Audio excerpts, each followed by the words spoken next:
I caught you cheating, Susan. I had just returned from a business trip when my mother-in-law suddenly came at me with a triumphant grin. Cheating? Having no recollection whatsoever, I had no choice but to echo her words. She probably thought I was playing dumb. Her voice got stronger as she continued in a tone as if she were closing in on a culprit. I had a hidden camera set up in the car. Lately I've noticed some things left behind that don't belong to our family. They're men's belongings, and not just once, but several times. I've been suspecting that a man, other than a family member, has been riding in our car. That's why, when you took the dash cam for repair, I was convinced. You tried to cover up evidence under the guise of repair, didn't you? And then you conveniently mentioned going on a business trip. You've been with your affair partner all this time, making sure you won't be caught on the dash cam. But unfortunately for you, I had my own camera set up. I'm sure everything has been captured on it. There are 2 cars at my in-laws' house, and one of them was used by everyone living there, which included me. The car that is for everyone's use is equipped with an interior dash cam that records details of things that take place both on the road and inside the car. My guess is that my mother-in-law had it set up in an attempt to gather evidence of my infidelity. That's why when I sent it for repairs, she immediately assumed that it was to conceal evidence. I was at a loss for words.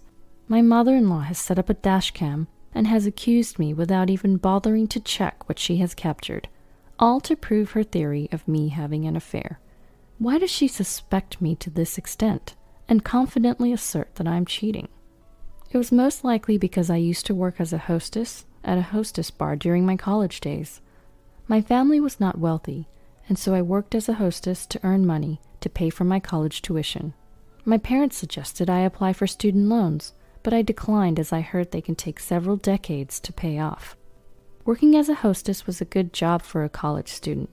It may not have the best reputation in society, but because it didn't interfere with academic pursuits, but provided valuable social learning experiences, the job had advantages for students.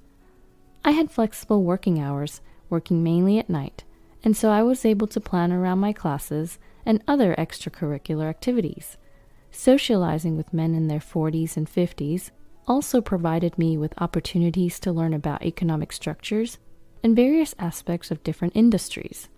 In fact, the knowledge I gained while working has been useful in my current job.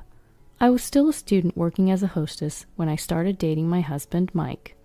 It was he who saved me when a drunk customer who had followed me on my way home tried to take me to a hotel. Mike understood my job, and he was okay with it. After graduating from college, I started working at the same company as him, although in a different department. Mike was always hesitant to tell his family about my days working as a hostess, saying that his mother had conservative views. You don't work as a hostess anymore, so you don't need to mention it to them yet.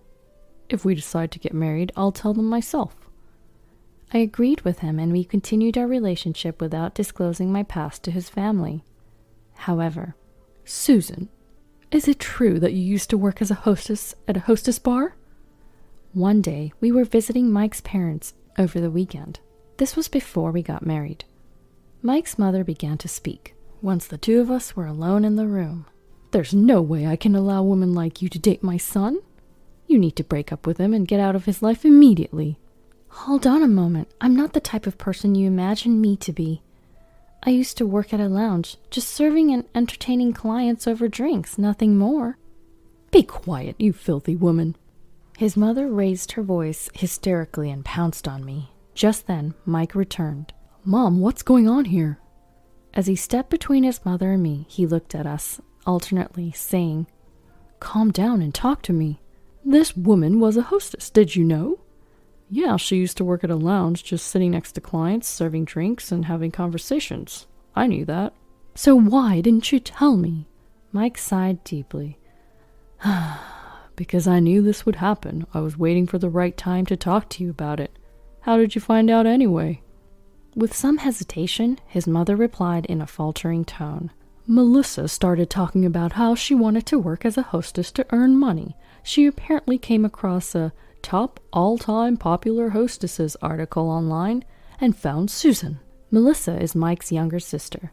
She's into flashy things, has a tendency to change boyfriends frequently, and definitely fits the typical image of a hostess in general. So it's okay if your own daughter wants to become a hostess, but it's not okay for anyone else? As Mike spoke with a mixture of exasperation and disbelief, his mother's voice grew shrill. I never said it was okay for her. How rude.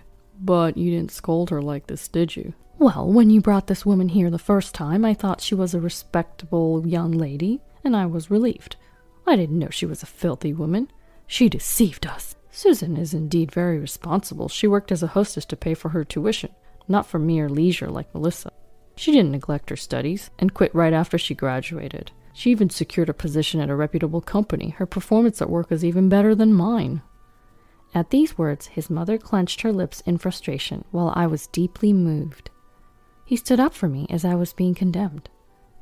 But I couldn't help but feel concerned about the deteriorating relationship between myself and the woman who could become my mother-in-law. Just as I was contemplating the challenges of marrying Mike, despite my love for him, he surprised me with a proposal. But what about your mother? She would absolutely be against us getting married. Don't worry about her. My dad used to take his clients to lounges with hostess services for business, so he understands. He actually helped me convince my mom. Really? Absolutely. While I was skeptical, Mike was full of confidence.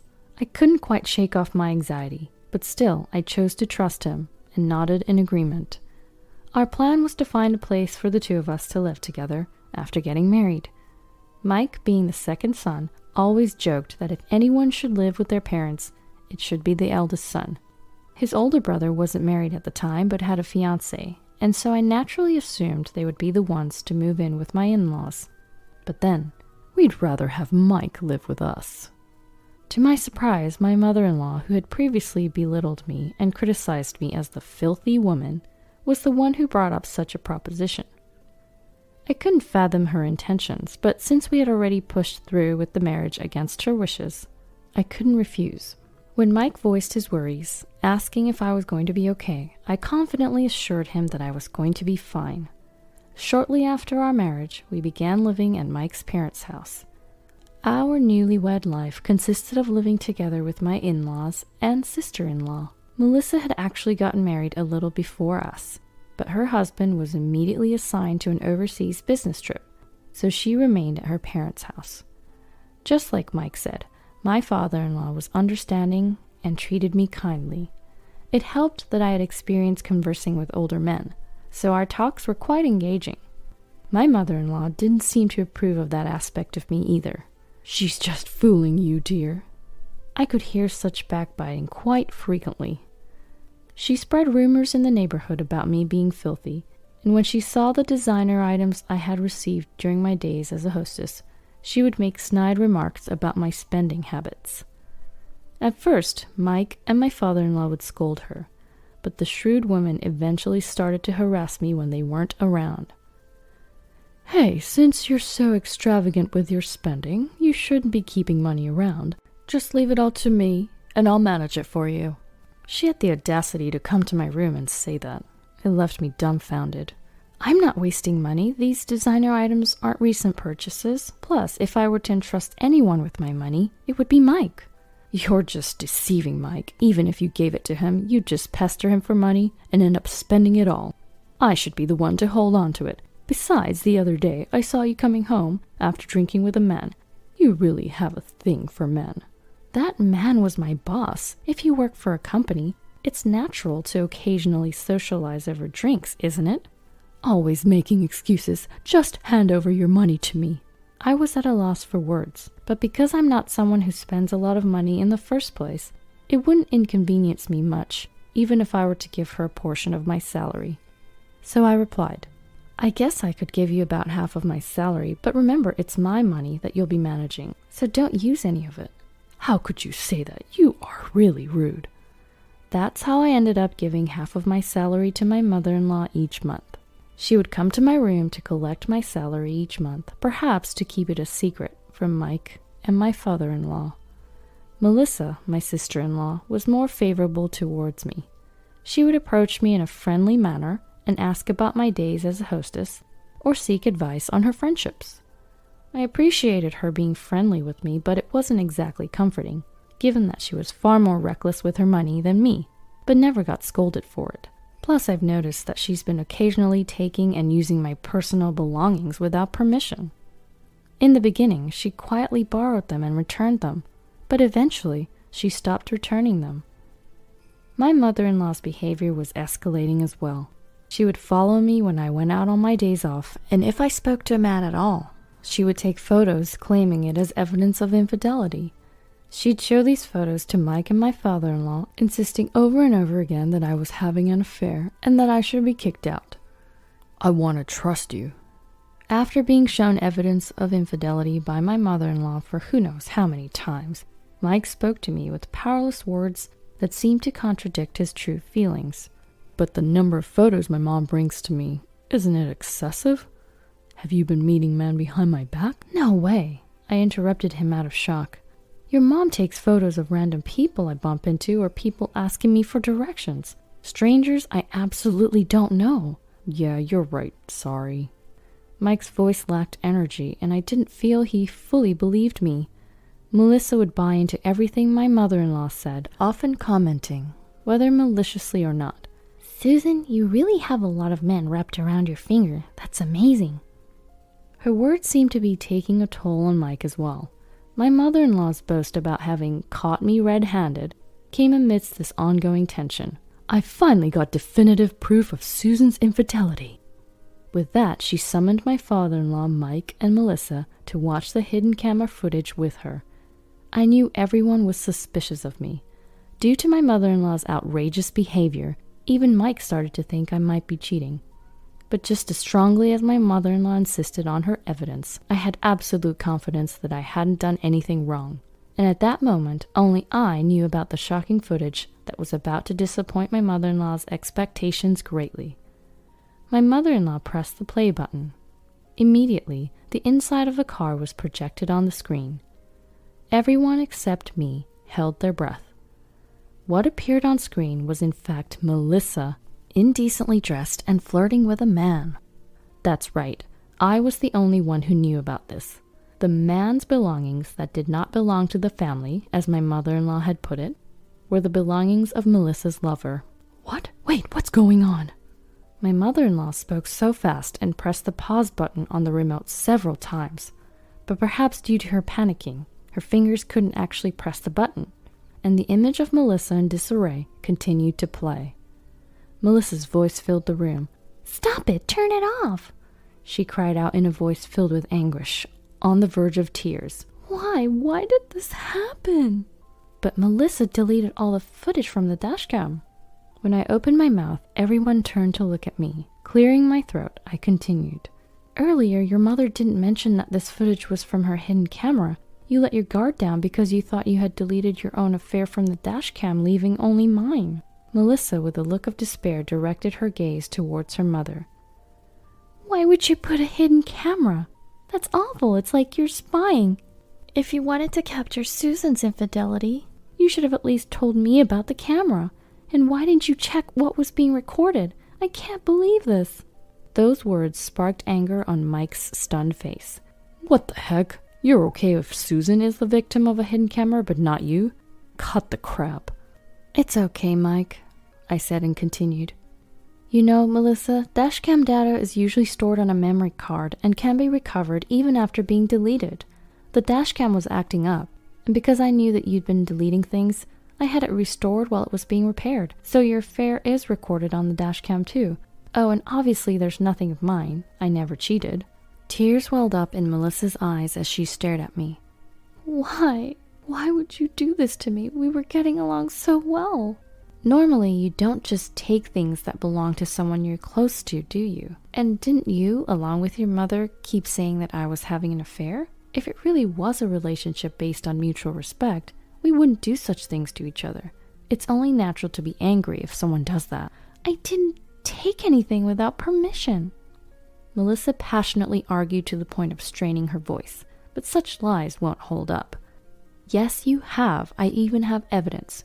You didn't notice the hidden camera in my room that has been set up for a long time now, did you? Yes, for a long time. I could see my mother-in-law's body tense up at those words. A smile crept up on my face. Well, it looks like you finally figured it out. It's captured on camera the day you came to my room and accused me of being extravagant with money, demanding that I hand over my salary. I even have footage that shows you coming to my room every month to collect the money. My mother-in-law's face turned deep red. That's because you squander your money. I was just holding on to it for you. So where's all this money you've been holding on to for me? No rebuttal came. My mother-in-law's face remained red, and her teeth clenched in frustration. I know what you were up to. You've been following me every time I leave the house, but I've also been following you when you go out. And you know what? You've been going to male strip clubs, haven't you? Multiple times a week. You needed money for your addiction. Is that true? After all the criticism you gave Susan for working at a hostess lounge, you've been spending all the money at strip clubs? My father-in-law finally spoke up. He looked at my mother-in-law intently, as if pleading with his eyes. She lowered her gaze. Well, it's true in a way. I may have gone there occasionally, but... Susan, can we see the footage from your hidden camera? When my father-in-law spoke, my mother-in-law unleashed her words as if she had been struck. There's no need for that. Having a hidden camera in the first place is despicable. But you did the same, didn't you? Mike said with a sigh. Moreover, you were the one who placed hidden cameras in the car used by all of us and secretly followed and took photos of Susan. Susan only had a camera in her own room. Which do you think is more despicable? Once again, my mother-in-law seemed at a loss for words. I went to fetch the camera in my room with my father-in-law, and we checked the footage. There was Melissa stealing my belongings and my mother-in-law demanding money and coming to collect it. Everything was recorded. I am truly sorry. Once we finished watching the footage, my father-in-law apologized. Even when I told him it was okay, he wouldn't stop apologizing. Mike joined him and apologized to me as well. I screwed up. I should have stopped Mom from following you and taking photos. I let my own insecurities get the better of me. I'm sorry. He looked up with worried eyes and asked, Can I still be your husband, Susan? Of course you can. At my words, Mike finally smiled. My father-in-law demanded my mother-in-law to return the money to me and also served her with divorce papers. Despite her pleas of having no money and begging him not to leave her, my father-in-law was resolute and they ultimately divorced. She is now working full-time in order to repay me and cover her living expenses. I'm sure she doesn't have any spare time to visit strip clubs anymore. Melissa was kicked out of the house, and her husband, who was still on his business trip abroad, left her as well. It didn't seem like she was particularly bothered by the divorce, perhaps because she had always been averse to being tied down by one man. On the other hand, what seemed to hit her hard was having to repay me for the numerous designer items she stole from me. She finally started working as a hostess, but not being particularly bright or street smart, she doesn't seem to be doing well. There's even talk of her turning into a sex worker to make ends meet. While I can't say for certain, it seems she's desperate to make money. As for me, I'm living happily with Mike and my father-in-law in my father-in-law's home. As expected, conversations with my father-in-law flowed smoothly. My husband would often ask to join in, maybe because he was jokingly jealous of our relationship. The three of us laugh and enjoy our time together every day.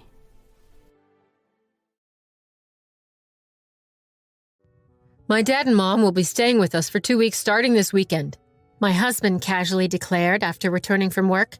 Without even bothering to ask me, he would unilaterally decide when his parents would visit, and I had reached my limit with his arrogance.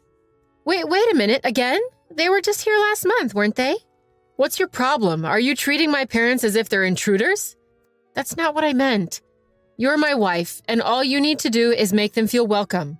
My husband treats me like a housemaid. It seems like he didn't care about how I felt. I can't bear this kind of life anymore. Just because they're my in-laws, it doesn't mean that I should tolerate everything. I'm definitely going to escape from this situation. My name is Judy. I'm 30 years old. 3 years ago, I married my coworker and resigned from my job when we got married.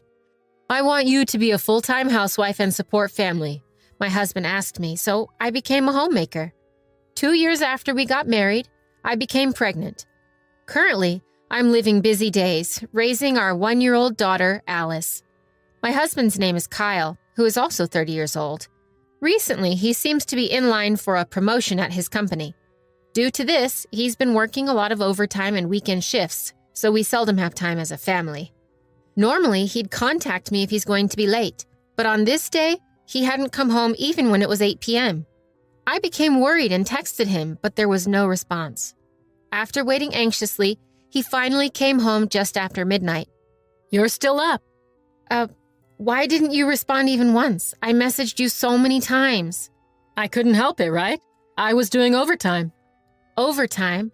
No matter how busy you are, couldn't you at least send a single text saying, I'm doing overtime and will be late? I was worried because there was no response from you at all.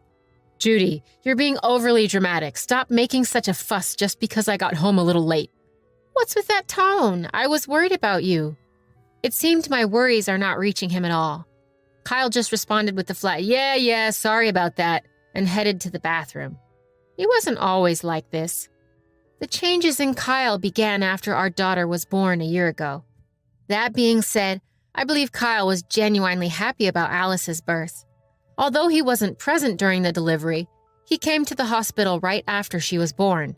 Both sets of parents were delighted, and I still remember how truly happy we were. The following month after Alice's birth, the in-laws came to stay with us, and they stayed for 2 whole weeks. I was exhausted, mentally and physically, from my single-handed newborn baby care, but Kyle decided to invite the in-laws without consulting me. Of course, I firmly protested, but Kyle persisted. My folks just want to see their grandchild. He didn't care about my opinions. Whenever I showed any signs of displeasure, he would respond with even more irritation. And he would always spit out the same line. Are you treating my parents like they're in your way? He said. That was the trigger. And from that point on, the in-laws began to stay at our house for 2 weeks, almost every month. While they played with Alice, they did not lift a finger to help with household chores. I was the only one who had to take care of their laundry, meals, and everything on top of looking after Alice. Kyle was often coming home late due to overtime and away working on weekends, so dealing with his parents fell entirely onto me. The additional burden was unbearable as I was already overwhelmed with taking care of Alice. Nevertheless, that day, Kyle casually announced, "Oh, by the way, my folks are coming to stay again this weekend." Wait a minute, again? They were just here last month. What, are you treating my parents like they're in the way? That's not what Anyway, you're my wife, and you should host them nicely. Kyle never agreed with my opinions, and my frustrations kept piling up day by day. But thinking of my little daughter, I couldn't just leave him. At that time, all I could do was silently accept what he said. A few days later, as usual, my husband left for work, and the doorbell rang just after 10 a.m. Here they are again. Considering Kyle is at work, it would be nicer if they could at least come late in the afternoon or even in the evening. Holding these grievances within, I opened the front door. Sure enough, there stood my in-laws. Somehow I managed to force a smile. "Good morning, Father, Mother." Hey there, Judy. Here we are again. Where's little Alice? Let me hold her right away. Alice is in her room, but she just fell asleep.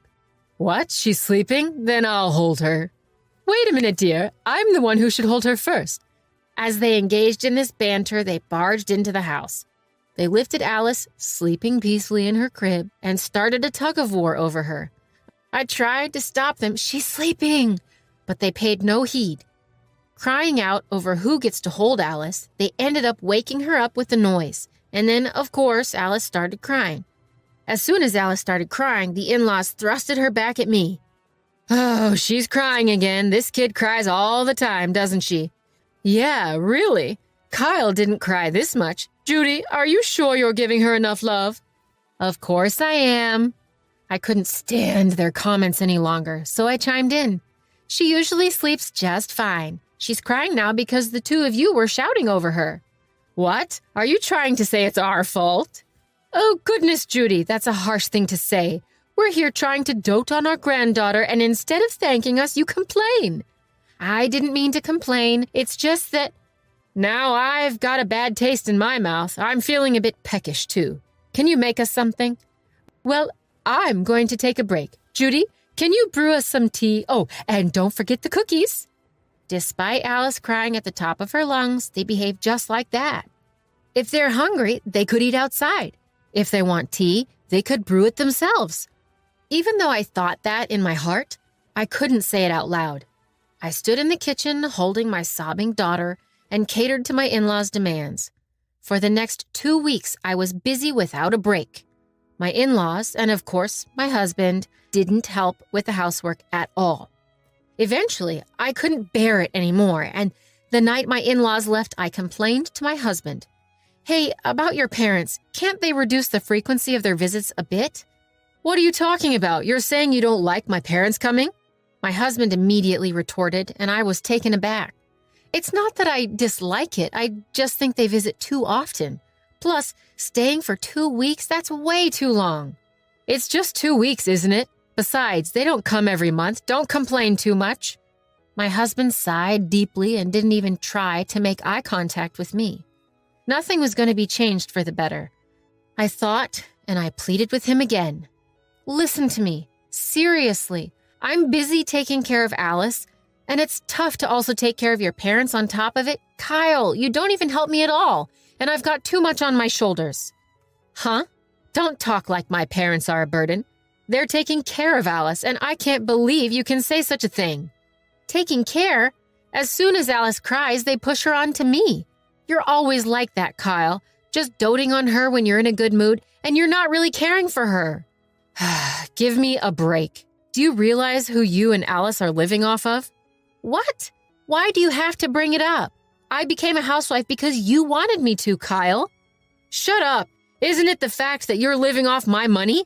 Stop complaining and properly treat my parents. His loud shouting voice woke up Alice.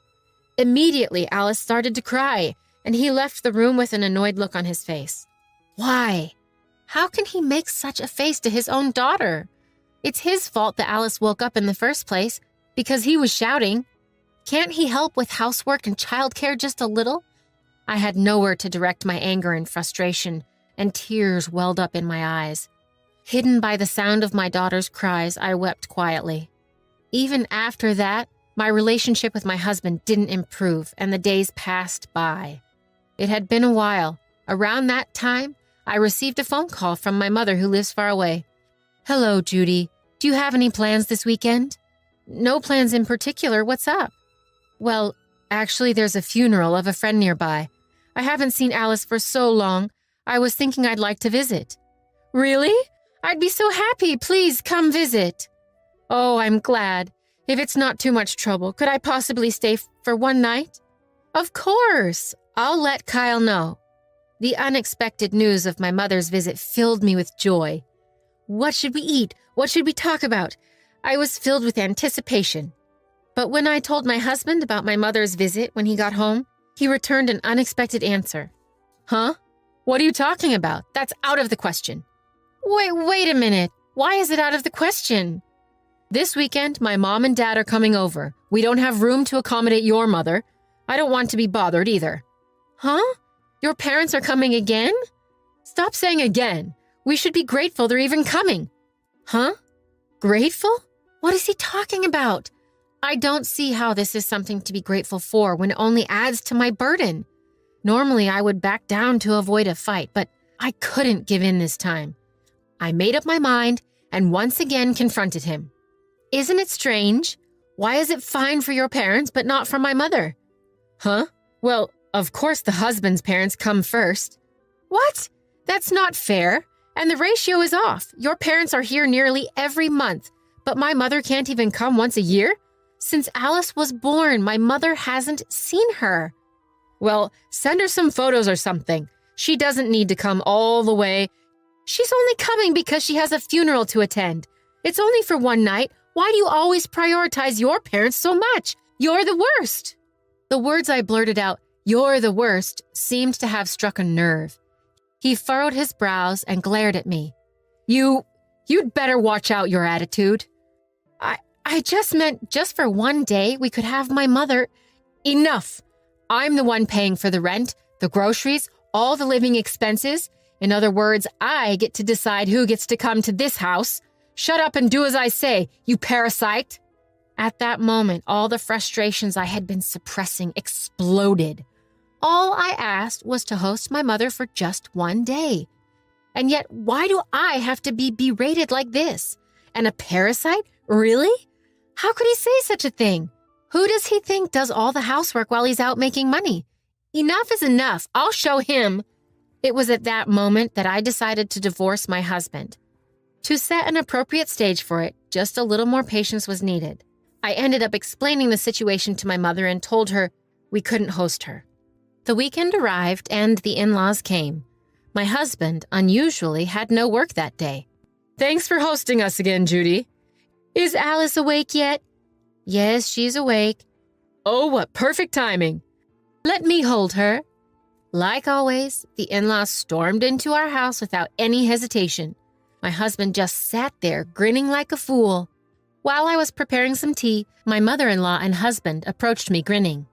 Judy, we always feel bad, but since we help look after Alice like this, you must be grateful, right? Absolutely. It's all thanks to Mom and Dad. Oh, by the way, Judy, this time they're staying for 3 weeks. That's fine. This will be the last time anyway. Upon hearing my reply, my husband and his parents let out a synchronized, huh?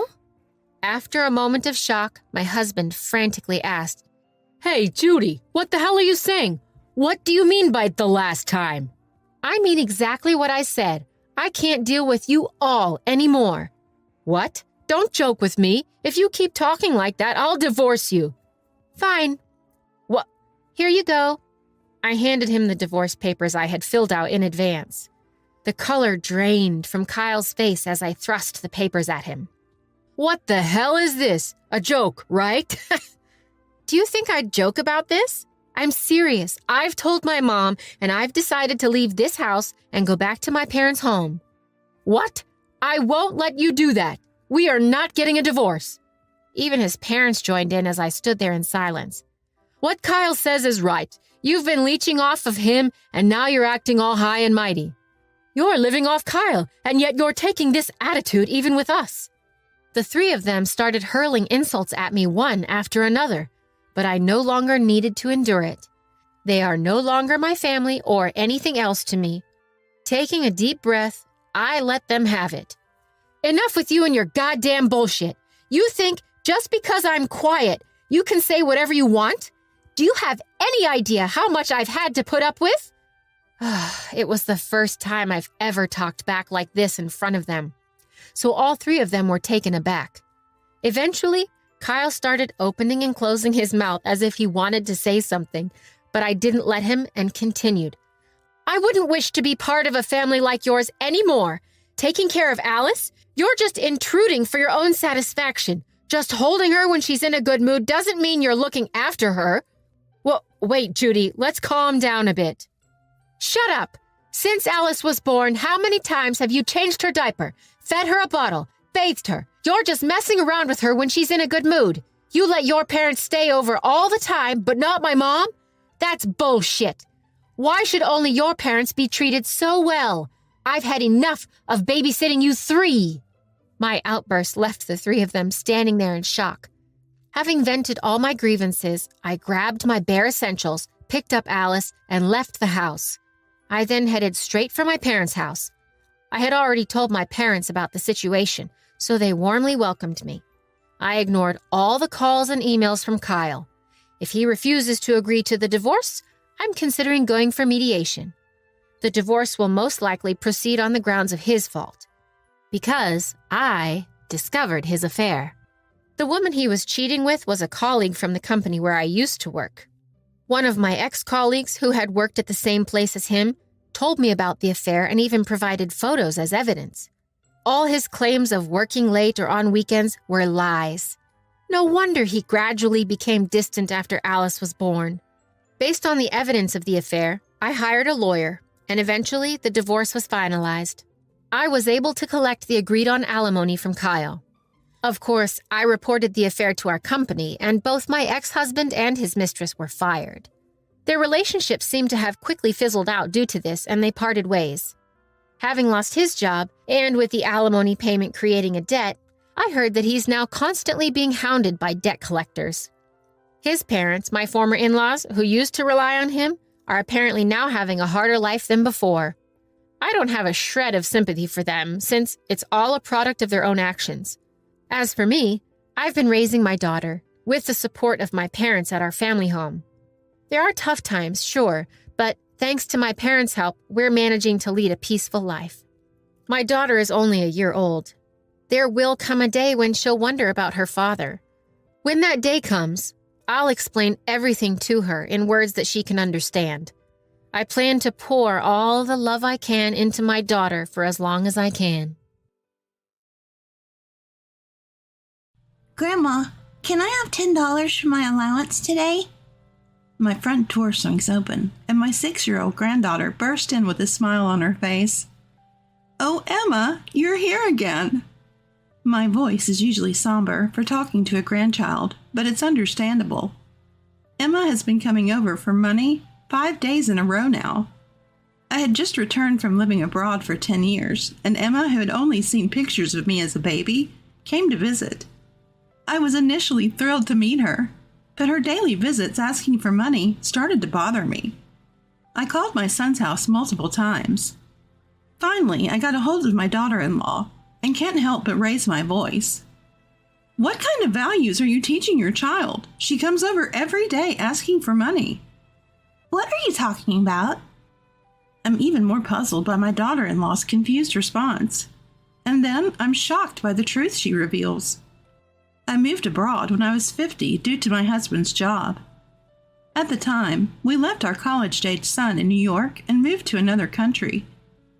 Eventually, he got a job, got married, and had a child 6 years ago. When we saw the baby pictures, we were so thrilled that we sent a ton of diapers, much to our son's dismay. After 10 years abroad, we decided to move back to New York upon my husband's retirement. I contacted my son to let him know I'd be coming back alone first. I'll be back the day after tomorrow. Can you pick me up? Sorry, I have an overseas business trip starting tomorrow. Oh, we'll just miss each other. That's too bad. I was excited about my life back in New York, even though I wouldn't see my son right away. Our house, located in a prime area, was too big to maintain, so my son and his wife didn't want to live there. We had it regularly cleaned by a service. 2 days after returning, a little girl suddenly visits. Hello, Grandma. Huh? Nice to meet you. I'm Emma. Could you be my granddaughter, Emma? The girl, who somewhat resembles my son, answers yes, and shows me a picture of her and my son. What I saw in the photo was my son smiling and leaning on each other's shoulders, and Emma in front of me. Oh, Mark has aged. I can't help but smile at the sight of my slightly chubby son. Do you always carry this photo? No, Mom told me to show it to you when I met you. I suddenly realize Emma seems to be alone. How did you get here? Mark, your dad is on a business trip, right? Yeah, but my mom dropped me off nearby. She said she had to go shopping and told me to stay here. Emma is only 6 years old. I can't imagine letting a child this age walk alone in New York. But looking at my innocent granddaughter's face, I can't help but smile. Do you want a snack, Emma? Yeah, yay! I give her some snacks and juice, and she happily munches away. We spend the afternoon playing puzzles, and before I know it, it's evening. I'm preparing some cookies to send her home with when I hear, "Bye, Grandma," and she's gone in a flash. I try to follow her, but she's already out of sight, and I don't have my daughter-in-law's phone number. I call their home that night, but no one answers. I'm worried, but the next day Emma shows up again. Geez, Grandma, you had me worried. Why did you leave so suddenly? Mom came to pick me up nearby, so it's all good. Looking at my cheerful granddaughter, I wonder if I'm just being overprotective. Emma spent the day at my house again and left on her own, saying, Mom is waiting for me nearby. I call home, but my daughter-in-law doesn't answer. Yet Emma keeps showing up every day. After this happens for 2 days, I start to find it suspicious. Then Emma says something unexpected. Grandma, I want an allowance. An allowance?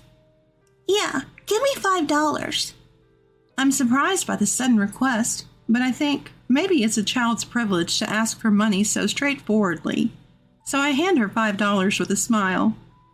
However, from that day on, Emma starts asking for money every time she opens her mouth. And the amount she asks for keeps increasing. $10, $20, day by day. Do you want to buy something? If so, I can buy it for you. No, I just want the money. I want to give it to her, but I can't just hand it over without reason. Why do you want the money? I just want it. But you shouldn't just take money from people. Why not? You're rich, right? Mom told me you have lots of money, so I can get as much allowance as I want. What? Mom said that. Emma repeats, Give it to me, with sparkling eyes. One day, when I firmly said no, I found some bills missing from my wallet. I wanted to call Mark, but unfortunately he's still on an overseas business trip. After calling my son's house several times, my daughter-in-law finally answers. Oh, mother-in-law, long time no see. Sorry, I heard you were back, but things have been hectic. I don't care about that. What are you teaching your child? Emma comes over every day asking for money. Emma, what are you talking about? When I confront her saying, Don't pretend you don't know, she replies with unexpected words. Emma can't go to your house. What are you talking about? She's here right now. My daughter is in the hospital. What? According to my daughter-in-law, Emma has been frail since birth and has been in and out of hospitals. The reason I only received baby pictures while I was abroad was that they didn't want to worry me with her frail appearance. The reason I couldn't reach my daughter-in-law was that she was at the hospital where Emma was admitted. After she hung up saying, I have to go to the hospital now, I was stunned for a while. Who is this Emma who came to my house today? Calling me Grandma and carrying a photo of her and Mark? Emma, will you answer Grandma's question? Yeah, sure. What? What's your dad's name? Mark. And your mom's name? Betty. I frown at this point. The name of the dad is correct, but my daughter-in-law's name is Jennifer. I asked a few more questions, and there are slight discrepancies in all her answers. Is Mom coming to pick you up today, Emma? Yeah. I see. By this time, I had already made up my mind. In the evening, as Emma leaves my house alone as usual, I quietly follow her. After walking for a while, Emma enters a nearby park and runs toward a young woman waiting there. The woman at the park is a complete stranger, not my daughter-in-law, and I don't recognize her face. I hurriedly approach the two as they try to leave the park. Excuse me, are you this child's mom? Yes, so? Who are you? This child has been asking me for money. I whisper so the child can't hear, but the woman responds loudly. So what? You're Emma's grandma, right? It's only natural for a grandma to give her grandchild money. Who told you that? Mark? Who else would it be? I question the smirking woman and find out she's my son's mistress, and Emma is his secret child. He even gave this secret child the same name as his daughter. What is Mark thinking? My real granddaughter is in the hospital, and my daughter-in-law is by her side. And Mark took advantage of this to have an affair and even father a child. I feel dizzy from the shock. We need to have a serious talk. What, you're going to lecture me? It's not his fault. He won't leave his wife. So you're extorting money from me because... Exactly. I need to get something out of this, but if he says he'll divorce, I'll stop. I'm still furious at Betty's arrogance. but I propose that we'll have a proper discussion when Mark returns from his overseas trip. She reluctantly agrees. 3 days later, I confirm Mark has returned and invite him to dinner at our house. Waiting for Mark, who enters the living room loosening his tie. Me, my daughter-in-law Jennifer, and his mistress Betty. What's going on? That's what Jennifer and I want to know. Mark is surprised, but I have no intention of letting up. Mark, you need to divorce Jennifer right now. Why should I? Who else has been having a long-term affair and even fathered a secret child? That's not it. There's a reason. And besides, Jennifer would never divorce me. How would she live without my income? Just as Mark starts to regain his composure, Jennifer crushes it. No, I will divorce you. I don't need to worry about my future. I'll endure any hardship for my daughter. It's better than being married to you. Hey, you're joking, right? Having a divorce on my record would ruin my reputation. I don't care. Go build a wonderful family with that woman over there. Betty, the mistress, is thrilled. Yay, you're getting a divorce. So, mother-in-law, when can Mark and I move into this big house? Unfortunately, you'll never call me mother-in-law, and living here is out of the question. Why, you're not going to approve of our marriage? Marry if you wish. I have nothing to do with it anymore. What? Mom, what are you saying? Mark, I'm cutting ties with you. Live your life as you please. My words silence the room. Everyone in the room looks shocked. A few seconds later, Betty breaks the silence with a scream. Ah! What? You've got to be kidding. What's so appealing about Mark if he's not your son, you rich old lady? What did you just say? I was with him because your parents are rich. Otherwise, why would I have a relationship with a married man? I even had a child thinking it would get me more money. It seems my son chose a terrible woman to have an affair with. Mark's face turns from pale blue to ghostly white. I thought you were a rich old lady coming back from overseas, and now this? This is a joke. I'll sue you for damages.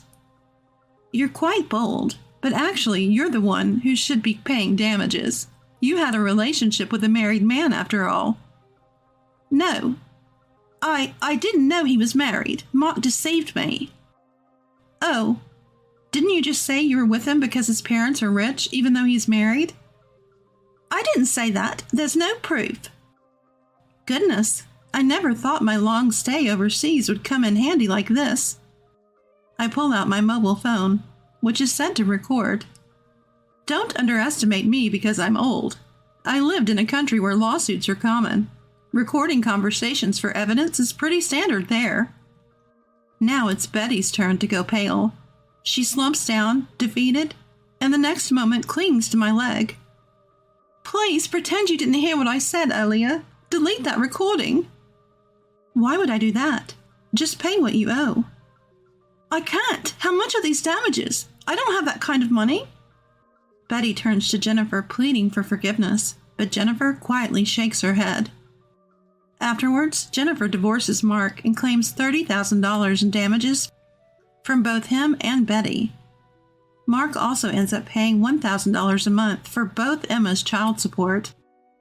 Having been cut off by me, he loses his spirit, makes mistakes at work. Apparently, he was fired for causing great damage to the company and is now working hard at his day job. I heard Betty is somehow making ends meet working at a club. As for me, I decide to live overseas again. After discussing it with my husband, we decide to take my former daughter-in-law, Jennifer, and Emma with us. With cutting-edge treatment and perhaps the foreign air agreeing with her, Emma's health gradually improves, and she's now running around parks full of energy. I get to watch my beloved granddaughter grow up by my side, and I'm living happily ever after. If anything happens to Mia, we're getting a divorce. While shopping with the family, our daughter Mia suddenly goes missing. In a panic, I search everywhere. Ethan, clearly annoyed, yells at me. He gives up the search and goes off to eat. At the mall's information desk, they informed me that a child matching Mia's description was seen being forcibly put into a car by a young woman in the parking lot. What should I do now? A store employee kindly suggests contacting the police. Just then, Ethan returns and after hearing the situation, urgently says, "Don't you dare call the cops." What unfolds next is unexpected and horrifying truth, plunging Ethan into a living hell. My name is Allison. I live with my 4-year-old daughter, Mia, and my husband, Ethan. I hustle every day as a homemaker, doing everything for Ethan and Mia. After graduating college, I married Ethan and became a homemaker at his insistence. Despite this, Ethan looks down on me for never having worked as a working adult. If you divorce me, Allison, you're done for. You have no work experience. Ethan points this out every time we fight. You're just a parasite. I've been called that too. When we first got married, I used to stand up for myself, but Ethan's constant belittling has worn down my confidence. I find myself unable to argue back anymore, merely living according to Ethan's wishes.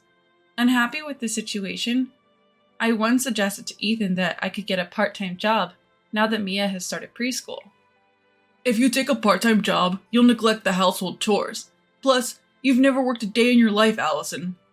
But I thought I could contribute to our finances even just a bit. Cut the crap! You, Allison, with no skills, working? Impossible. Bring it up again and we're getting a divorce. Ethan ripped up the resume I had started writing. Why can't things be better? The thought of a divorce crossed my mind, but with no work experience, there's no guarantee I'd get custody of Mia if we separated. So I gave up on getting a part-time job and found myself back under Ethan's thumb. Around that time, Ethan started coming home late and seemed preoccupied with sending messages, acting a bit off. Moreover, when I went to wash Ethan's dress shirts, I noticed the scent of women's perfume on them. Could he be cheating? Suspicion growing, I couldn't resist peeking at his phone while he was in the shower. But the phone was locked, and I was struggling to unlock it. What are you doing? A terrifying voice came from behind me. Turning around, I saw Ethan, freshly out of the bath, glaring at me and snatching the phone out of my hands. Well, I saw messages coming in and I got curious. Enough with the excuses. Do you think I'm cheating? No, it's not like that. I wouldn't do something like that. We have our lovely Mia. Think about it again and we're getting a divorce. With that, Ethan retreated to his room, leaving me pondering. I haven't even mentioned cheating, but his defensive reaction told me all I needed to know. However, the thought of being separated from Mia if we divorced stopped me from pushing any further. The next day, Ethan oddly began to bring home flowers and our favorite cream puffs, as if trying to get back in my good graces. And perhaps to continue winning me over, he suggested we go to the new shopping mall that had recently opened nearby. We're both free this weekend. Let's go out, all 3 of us. Yay, shopping with Mom and Dad! Mia was jumping with joy. I was happy too, finally having a family outing. So, on our next day off, we drove to the new shopping mall in the neighborhood. However, the newly opened stores were extremely crowded. After some time walking around the mall, we all felt drained by the crowds. I'm tired. I'll take a break here with Mia. Ethan quickly sat down at a rest spot in the mall. I gave Mia some soft-serve ice cream and decided to use that time to go grocery shopping at the supermarket next door. After 30 minutes later, when I returned to the rest spot, Ethan was lounging on a sofa absorbed in a game on his mobile phone. However, when I looked around, Mia was nowhere near Ethan. Where's Mia? She was just playing near the table a minute ago. Maybe she's in the restroom? I checked the restroom for Mia, but she wasn't there. I even searched through the nearby toy stores and arcade from corner to corner, but she was nowhere to be found. Starting to panic, I yelled, "Mia, where are you?" With the crowd, I couldn't spot her. "Hey, Mia's missing! Help me find her!" Reluctantly, Ethan, who had been engrossed in his mobile game, started searching with me. I could sense his annoyance at being interrupted. After searching for about 10 minutes, Ethan suddenly grabbed my collar. It's your fault for leaving Mia alone while shopping, isn't it? You said you were watching her! Who cares? If anything happens to Mia, we're getting a divorce. What? His sudden words caught me off guard. When that happens, I'm taking custody of Mia. You can work your tail off for child support. Now is not the time to be saying that. If you don't like it, search by yourself.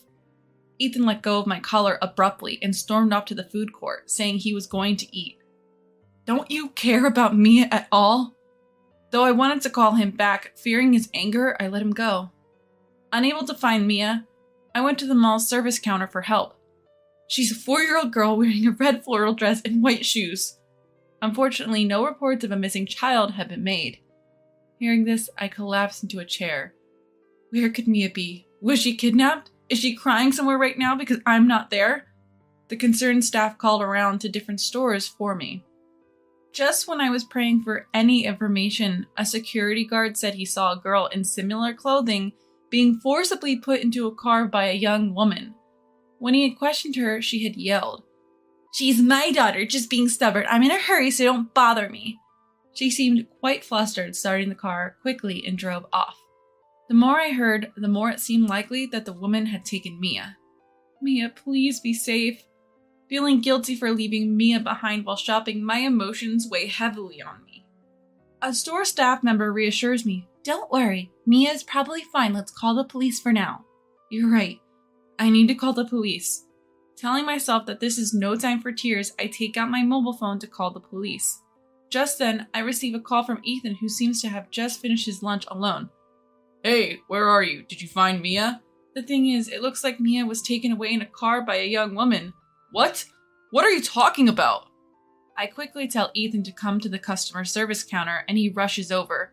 Ethan seems hesitant when the security guard briefs him on the situation and suggests that we should report it to the police. Then, Ethan starts asking the security guard detailed questions about the appearance of the woman who took Mia, and the color and the type of car. I might know who she is. I'm going to call her, so please don't go to the police yet.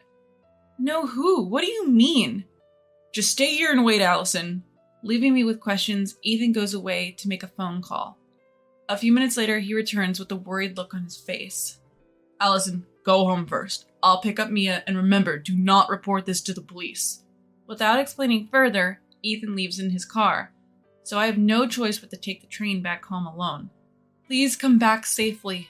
With no updates and time passing by, I am filled with unease. Should I really not contact the police? Then, almost 2 hours later, Ethan returns home, carrying a sleeping Mia. Mia! You're safe! Overwhelmed with joy, I run to Mia and hug her tightly. I take a peacefully sleeping Mia to her bedroom. I check her thoroughly to make sure she's not hurt, and thankfully find no injuries. I'm so relieved. Finally feeling a sense of relief that Mia is back, I ask, "So, the person who took Mia, was she someone you know?" Yeah, it was just a mix-up with someone from work. Mia's fine. Let's leave it at that. What do you mean, a mix-up? Explain properly. She mistook Mia for a lost child. I don't want to make it an issue at work, okay? If you do anything weird, we're getting a divorce. Ethan forcefully ends the conversation and retreats to his room. I don't know how you could make such ridiculous excuses. By now, I had nothing but distrust for Ethan. But what's the point in asking him any further? He won't tell me anything. Soon after, Mia woke up. I hugged Mia so tightly it might have hurt, and when I welcomed her home, she grinned with a ticklish smile. At first, I didn't like getting in the car with a strange lady, but she told me she was Daddy's friend, so I wasn't scared. Mia reassured me with a smile. Daddy's friend? Yep, they're super close. Could there be something more between Ethan and this woman? I decided to take a leap and hired a private investigator to look into Ethan. Luckily, Mia seemed fine both physically and emotionally, which was a huge relief. So life went on as usual. A week later, I received a report from the investigator. Just as I suspected, Ethan was cheating. So, it's really like that, huh? Is this the same woman who took Mia? I showed the security guard at the mall a photo of the woman Ethan was seeing. It matched the woman who took Mia. When I think about it, Ethan didn't notice Mia was missing because he was gaming and then insulted me while I was searching for her. He never apologized. And the worst part? Ethan acted like he was a victim too, but all this happened because he cheated. All the anger I had for Ethan burst out. I can't leave Mia around such a father. I decided on divorce. But if it comes to divorce, I, a homemaker with no working experience, would likely lose custody of Mia. So, first things first, I started job hunting. It was tough learning how to write a resume and practicing for interviews, but I studied late into the night for Mia and finally got a job offer. Then I started working secretly from Ethan, found a divorce lawyer, and looked for an apartment I could afford. Finally, when all was ready, I went to file a police report. The day after I filed the report, Ethan came home early from work. Maybe his affair partner tipped him off. Why did you file a police report? That's a misunderstanding. Go withdraw it now. No way. What? So you're doing this because you want to get divorced? Up until now, Ethan must have thought I'd always do what he said, just because I didn't oppose him when he mentioned divorce. You know, you'd be screwed financially if we split, right? I looked at Ethan, who was brimming with confidence, and emotionlessly handed him the divorce papers. What? You do realize you won't be able to maintain this lifestyle if we divorce, don't you? You're just a homemaker. But I'm not just a homemaker anymore. I have a job and I'm earning my own money. I can live without you, Ethan. What? When did you start working? That's why I can divorce you without any issues, especially after you cheated on me with the woman who kidnapped Mia. I've told you I didn't cheat. Just as I expected, Ethan denied the cheating. So I spread out photos of him and his mistress entering a hotel. Ethan's face tightened instantly. Still want to say you didn't cheat? I'm sorry. After Mia was born, you never had time for me. I felt lonely. The first time he's ever apologized, and it was still an excuse. Ethan was running out of ways to defend himself.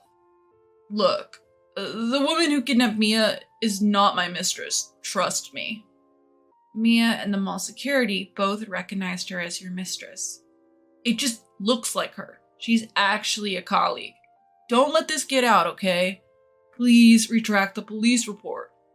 Ethan was desperately trying to protect his mistress from punishment. What was he thinking? Security footage caught her license plate. It matches with your mistress's. Still think it's not her? Ethan had nothing more to say. Apparently, he'd promised his mistress to get the police report retracted. He was visibly sweating when he realized I was not going to comply this time. I don't need you, Ethan, who tries to protect someone who put Mia in danger. From now on, we'll talk through lawyers. Leaving Ethan behind, I picked up the sleeping Mia and headed to my parents' house. After that, Ethan's affair partner got arrested for kidnapping Mia. Turns out, when she expressed her sincere desire to marry Ethan, he told her, I can't marry you. Mia is important to me. Believing that getting Mia out of the picture would clear the path for marriage, she took her to a remote mountain, planning to abandon her there. When Ethan heard the description of the woman from the security guard, he realized it was his affair partner. He tricked her with a fake marriage proposal to get Mia back. Moreover, she had been bragging to her coworkers that she was set to marry Ethan, believing his words. In the end, her arrest led to everyone at work finding out about her affair and kidnapping. She was fired. As for Ethan, he resisted divorce until the end.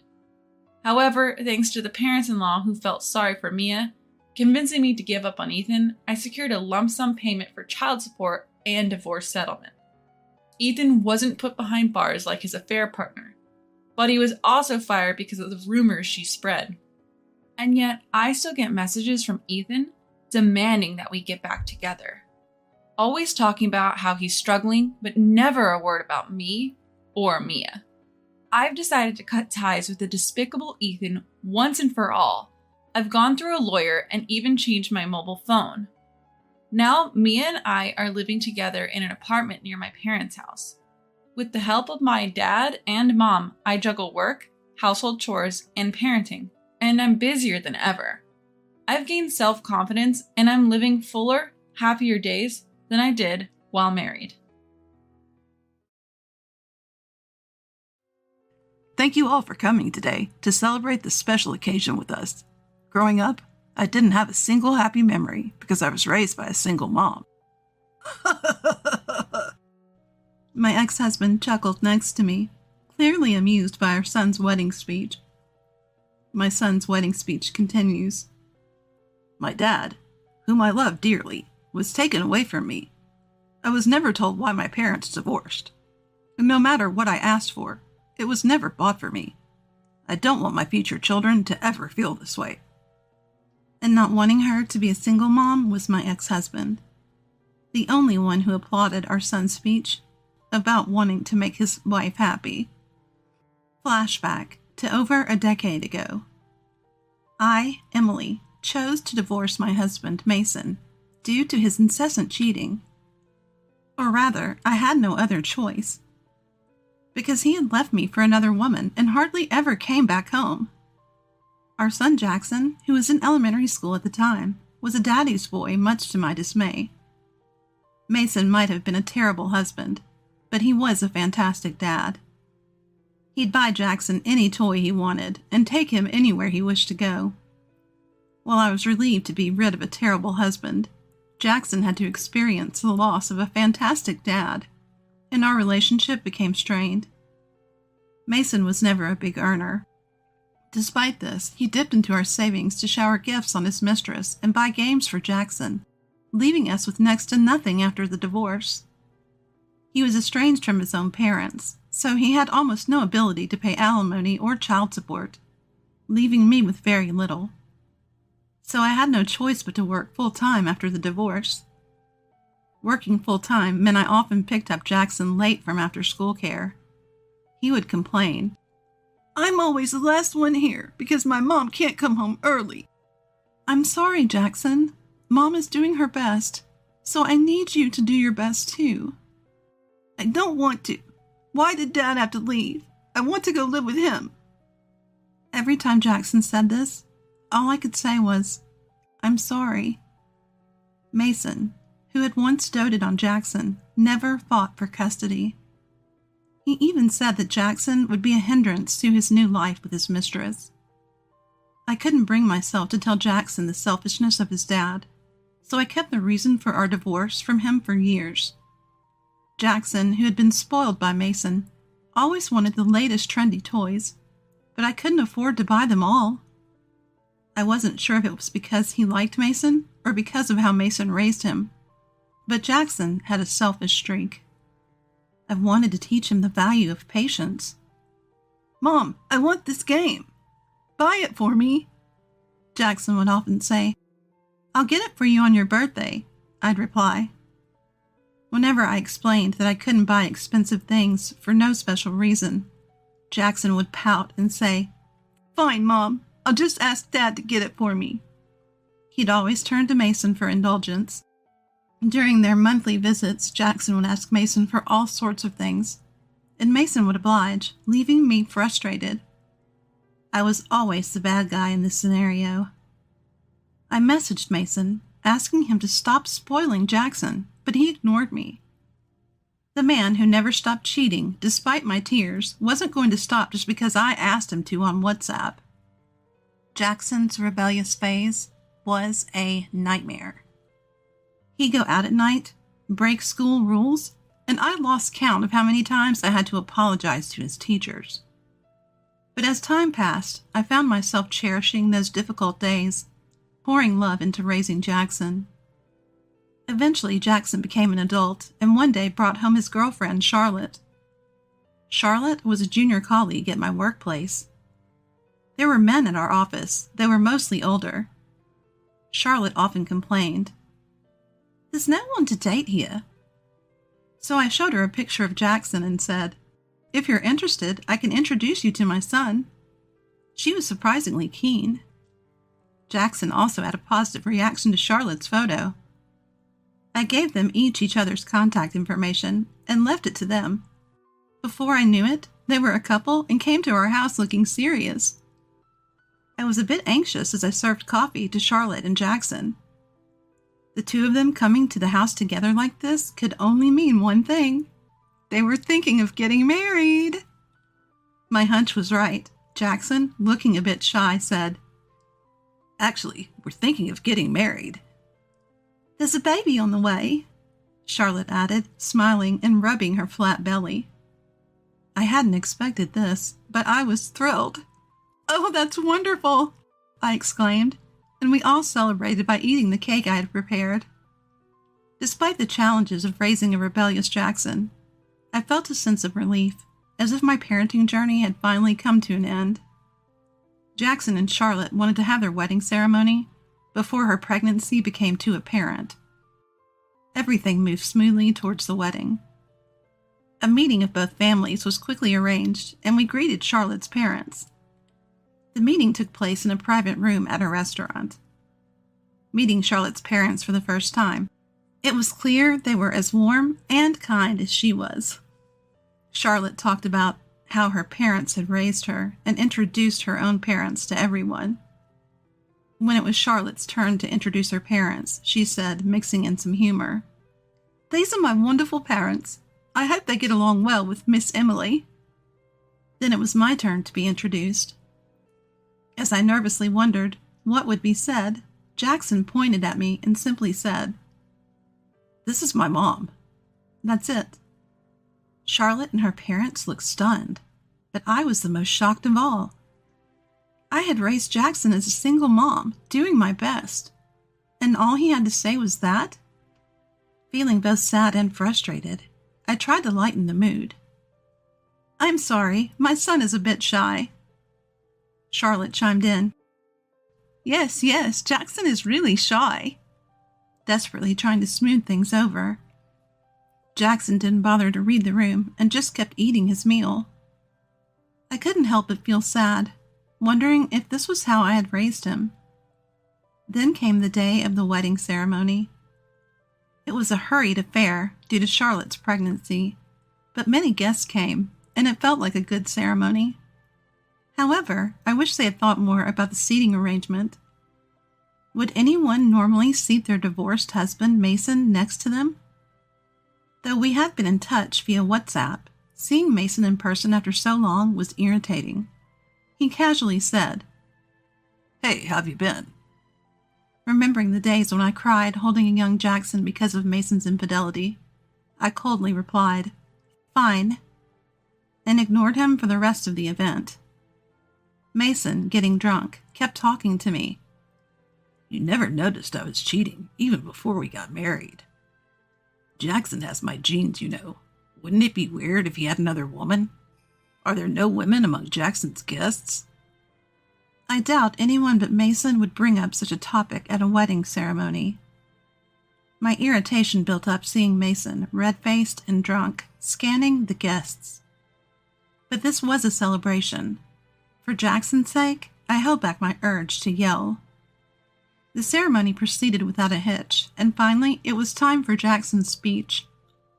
Both families stood near the exit as Jackson took a microphone from a staff member. Under the spotlight, what would Jackson say? As I waited nervously, Jackson began. "Thank you for all coming today to celebrate this special occasion with us. Growing up, I didn't have a single happy memory because I was raised by a single mom." "Excuse me?" I couldn't help but blurt out. As Mason chuckled next to me. Jackson continued his speech. "My dad, whom I love dearly, was taken away from me. I was never told why my parents divorced, and no matter what I asked for, it was never bought for me. I don't want my future children to ever feel this way." Charlotte didn't want to be a single mom. The only person who applauded Jackson's speech about marrying her to ensure her happiness was Mason. The atmosphere in the room turned icy. I looked at Mason, who had entered my field of vision with a heavy heart. Mason was smirking, saying, "Yeah, well said." I felt a mix of anger and sadness for all that Jackson had done to me. Being disregarded during the family meeting, seated next to Mason during the wedding ceremony, and now being openly insulted. None of it was forgivable. Though I muttered to myself, "Brace yourself," as I was paralyzed by sadness and regret. The one who moved was Charlotte.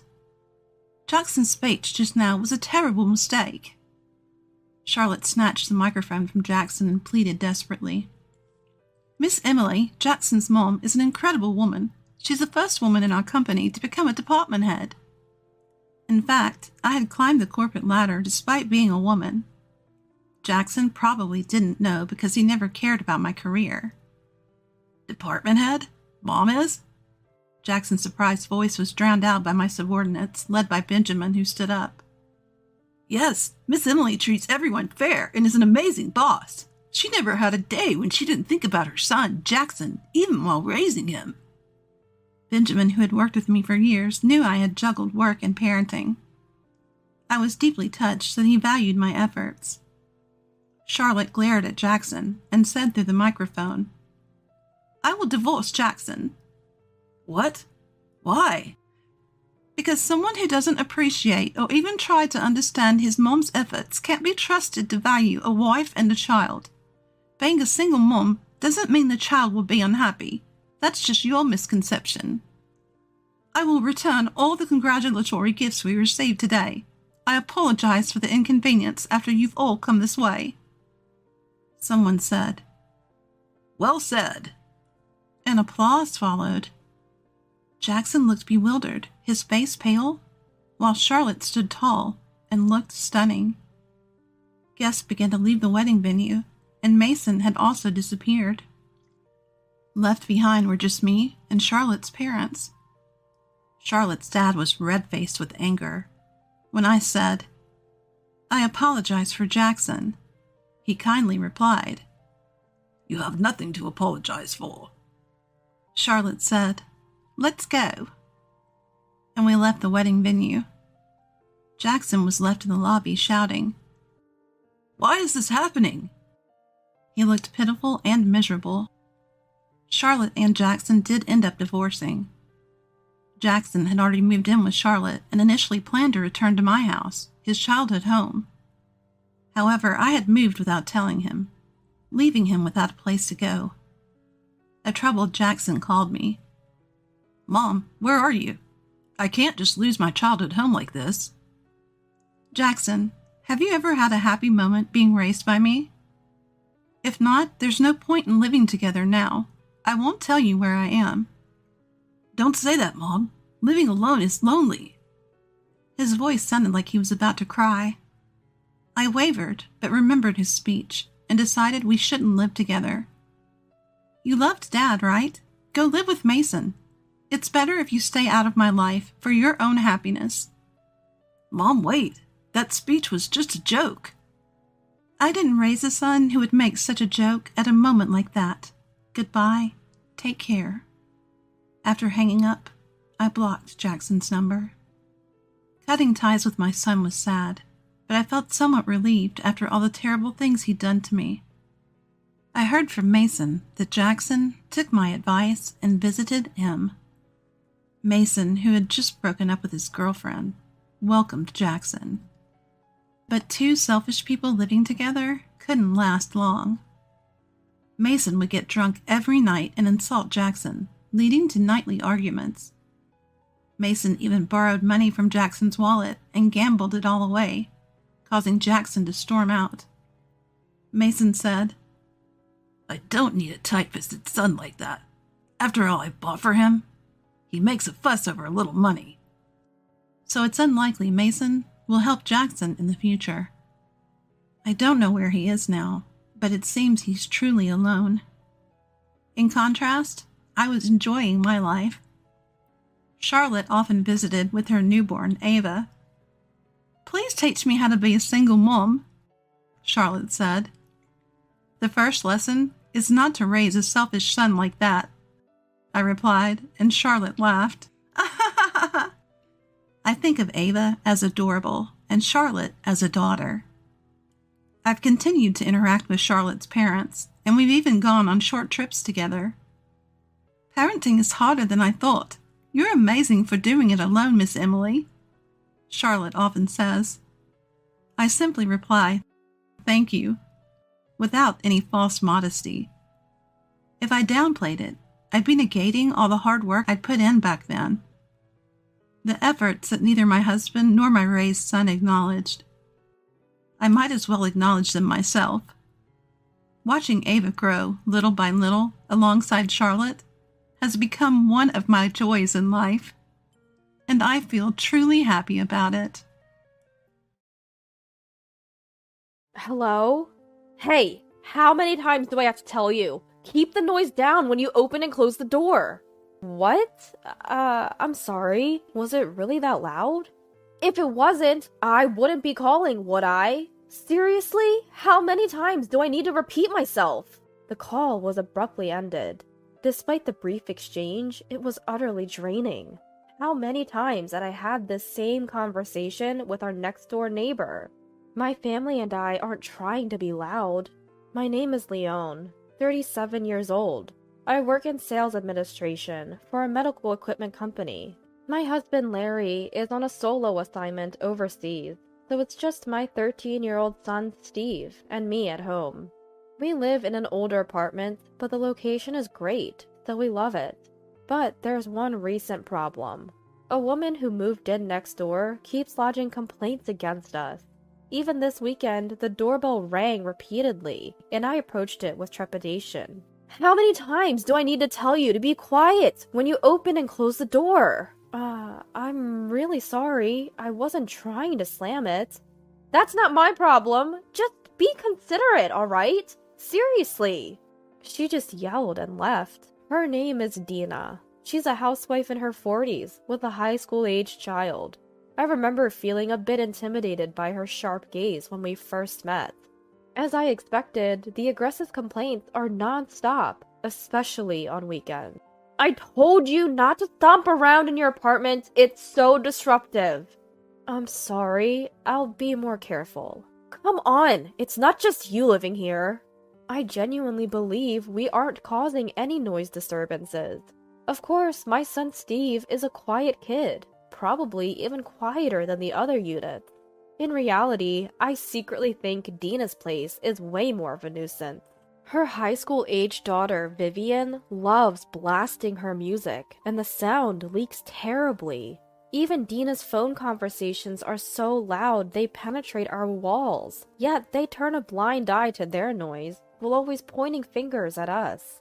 Especially in an old apartment, it's essential to be considerate of each other. It's bad enough when she rings the doorbell, but it's genuinely terrifying when she bangs on our front door. Your conversation is too loud. Please lower your voice.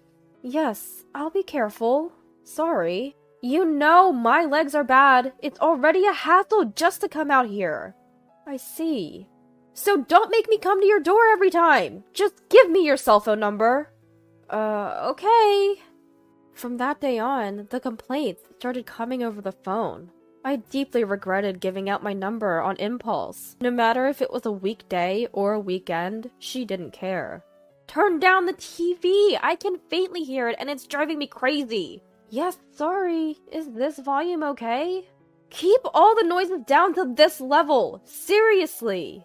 I heard from the landlord that Dina's husband is also working away from home. We're in a similar situation. We should get along better, but the complaints and demands from Dina just escalated. The vacuum is too noisy. What kind are you using? Replace it. I just got a new one last week. It's supposed to be quiet. Ugh, it doesn't sound quiet. At least vacuum on Sunday mornings when I'm out shopping. With our relationship being like this, there's no way our kids would get along. One day, when Steve sneaked back into the house... What happened, Steve? Did someone chase you? I don't want Vivian from next door to see me. She might get rough. Rough? Did she do something to you? She's too hands-on, and she tries to get me to buy her soda with my allowance. Vivian doesn't have a great reputation. I've heard she hangs out with a group of self-centered, troublesome kids. The day after hearing that rumor, when I returned from work, Steve was sitting near our apartment entrance, hugging his knees. Steve? What happened? You can't stay out here. Yeah, I'm sorry. I lost my keys. From what he told me, Vivian and her friends confronted him on his way home from school. They dragged him to a nearby park, making him play games he didn't want to. They took things from my pockets, threw my stuff around. Oh my god! As Steve recounted, tears welled up in his eyes. For the high schoolers, it might have been just a pastime, but for Steve, it must have felt like torture. When he realized he'd lost his keys, how devastated he must have felt. He probably searched the park over and over. He must have felt so alone and scared. I couldn't contain my anger. I rushed outside and furiously rang Dina's doorbell. When Dina appeared, her eyes were cloudy. She had already been drinking. What's up? My kid told me they had a run-in with your Vivian. Really? Kids will be kids, you know. Stop making a fuss about it. I won't let this go. Ensure she doesn't bother my child again. She briskly closed the door after speaking her mind. I heard Dina shouting something, but I didn't want to hear it. From that point on, our relationship with Dina became even more strained. She began banging on our shared wall and tossing trash on our balcony. Talking to the apartment manager didn't seem to help. Dina wouldn't change her behavior. This is quite a predicament, sighed the apartment manager, scratching his head. I've had similar complaints about her. I've told her not to disturb the peace here, but it doesn't get through. She sure doesn't take advice well. If the apartment manager can't get through to her, what chance do I have? I guess her husband's away on business? Maybe she's just lonely, the manager pondered. But that's no excuse to hassle the neighbors. True, it's not right. I'll talk to her again. Is she so lonely with her partner away that she's resorting to making complaints and drowning her sorrows in alcohol? If that's the case, it's genuinely heartbreaking. But I can't fathom dealing with stress in such a way, yet Dina's complaints continued relentlessly. Even when we thought we were quiet, she'd always find something to nitpick. Thanks to her, we never got a moment of peace. The thought that the constant complainer next door might be eavesdropping kept us from even laughing freely. Recently, there have been loud knocks on our front door in the evenings. When we checked the security footage, it appeared to be Vivian's doing. The knocking continued until the apartment manager threatened to evict her. With such overwhelming stress, day in and day out, both Steve and I were totally drained. One day, I phoned my husband Larry, who was overseas, to fill him in on the situation. It's just, I can't believe, of all people, she moved next door. Is that what's been happening? How about Steve? Any more issues with the girl next door? I think it's better now, probably thanks to the apartment manager laying down the law. We've told Steve to consult the property manager in emergencies, like if he loses his key. I felt guilty burdening Larry with this while he was on a work trip abroad. Being away, he might worry even more, but I had to share my feelings. I felt like I'd fall apart if I didn't talk to someone. That's when Larry spoke up. If you're feeling down, maybe you should take a break. To de-stress? De-stress? My business trip will be over soon, right? Work's been easing up. I have some free time now. Are you suggesting? Yeah. What do you think? It's a great place here. A few days after that conversation, my cell phone rang. It was from Dina. I wondered what was going on and answered. Hey! How many times do I have to tell you? The noise from the kids is too loud! Do something about it! What? Kids? Yes! Think about the neighbors! Fix this! Now! Dina sounded slurred, probably drunk. She kept shouting without really hearing me. Trying to calm her down and get her to focus was a challenge. Please listen. I'm currently abroad with my child. What? I'll hang up for a moment and contact the apartment manager. Panicking, imagining the worst, my hands trembled as I operated my phone. Fortunately, the apartment manager answered right away. Hello? Oh yes, it's about apartment 302. Yes, that's right. Maybe... The apartment manager had noticed something odd about my place almost at the same time I did. He found it strange that the lights were on even though I was supposed to be on a trip. He assured me he'd call back once he figured things out. About 30 minutes later, the news from the apartment manager was pretty much as I feared. The apartment was swarming with police officers, and we had no choice but to return home immediately. When my child and I arrived back at the apartment, both the apartment manager and Dina were there to greet us. Dina looked utterly defeated. I'm so sorry for what my daughter did. Right. It was Vivian and her friends who had broken into our apartment and created chaos while we were away.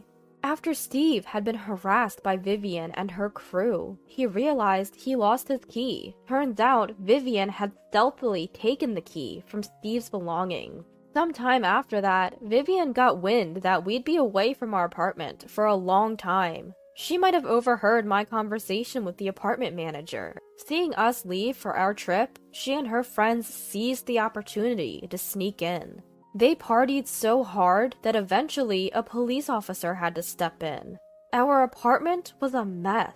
Vases and mirrors were shattered, wallpaper torn, and graffiti was everywhere. There were discarded candy wrappers, instant noodle cups, juice cartons, and plastic bottles all over. The police officer had instructed that everything be left as it was until we returned. Seeing the state of the apartment, forgiveness wasn't an easy option.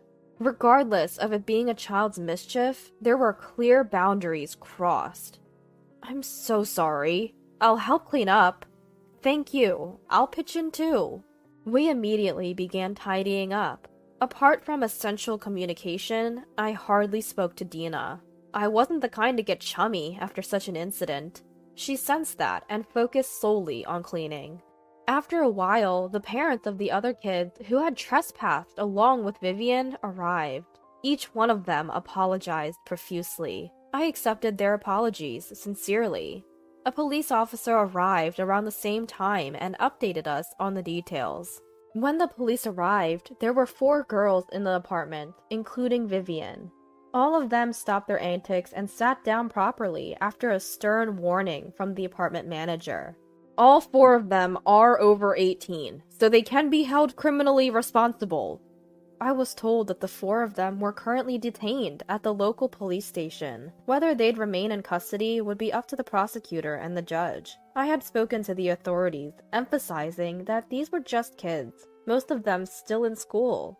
Being arrested and detained is traumatic for anyone, especially for the young ones. I believed they shouldn't face harsh penalties. The discussion shifted towards settling things outside the courtroom. The apartment manager would assess the damages for broken windows, mirrors, and wallpaper.